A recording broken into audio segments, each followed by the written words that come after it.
নমস্কার, আমি আদ্রিতা নিয়ে এসেছি আরও একটি নতুন ভিডিও নিয়ে। সবাইকে জানাই জামাই ষষ্ঠীর শুভেচ্ছা।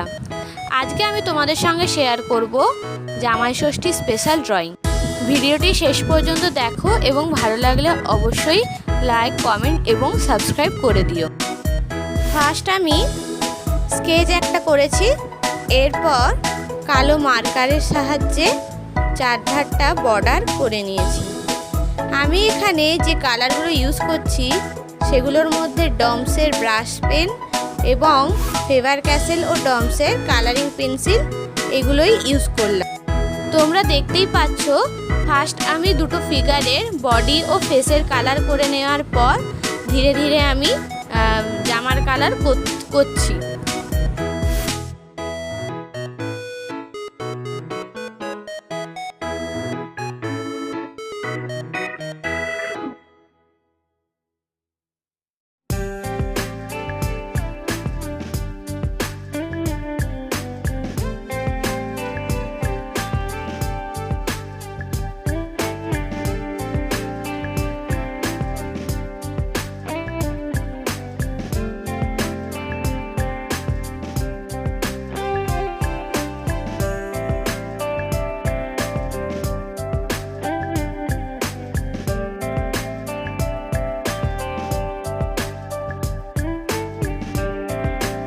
জামার কালার হয়ে যাওয়ার পর এখানে আমি জামাইয়ের যে উত্তরীয়টা রয়েছে সেটাকে আমি কালার করলাম। এরপর একে একে আমি শাড়ির কালার, এখানে অবশ্য শাড়ির কালার আমি দুটো কালার মিশিয়ে করেছি, হালকা সবুজ ও ডিপ সবুজ মিশিয়ে। এরপর শাড়ির কালার হয়ে যাওয়ার পর শাড়ির পাড়ের রং করলাম।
এরপর পাড়ের কালার হয়ে গেলে একে একে ঠোঁট, কপালের টিপ এবং পরে থাকা চুড়ি, শাঁখা পলা এগুলোর কালার করে জামাইয়ের ধুতির রঙটা করলাম।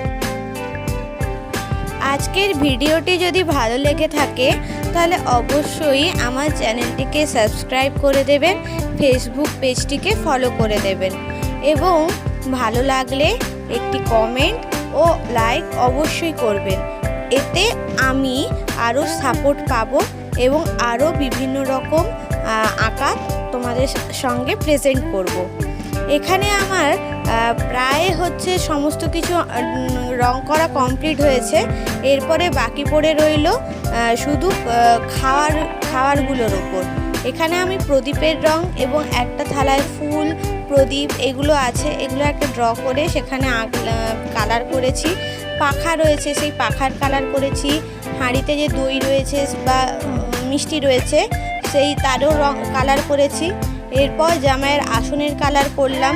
একে একে এইরকমভাবে বাকি আঁকাগুলোর ওপর কালার করব।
বন্ধুরা, তোমরা কেউ জানো জামাই ষষ্ঠী কেন হয় বা জামাই ষষ্ঠী কবে থেকে প্রচলন হলো?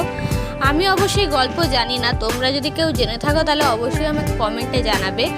আর এরপর আমি হিউম্যান ফিগারগুলোর চুলের কালার করলাম। এরপর আস্তে আস্তে ব্যাকগ্রাউন্ড কালার করে আমার আঁকাটিকে শেষ করব।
ভিডিওটি শেষ পর্যন্ত দেখার জন্য অনেক ধন্যবাদ। ভালো লাগলে চ্যানেলটি লাইক, কমেন্ট এবং সাবস্ক্রাইব করে দেবেন। নিয়ে আসবো আরও একটি নতুন ভিডিও নিয়ে।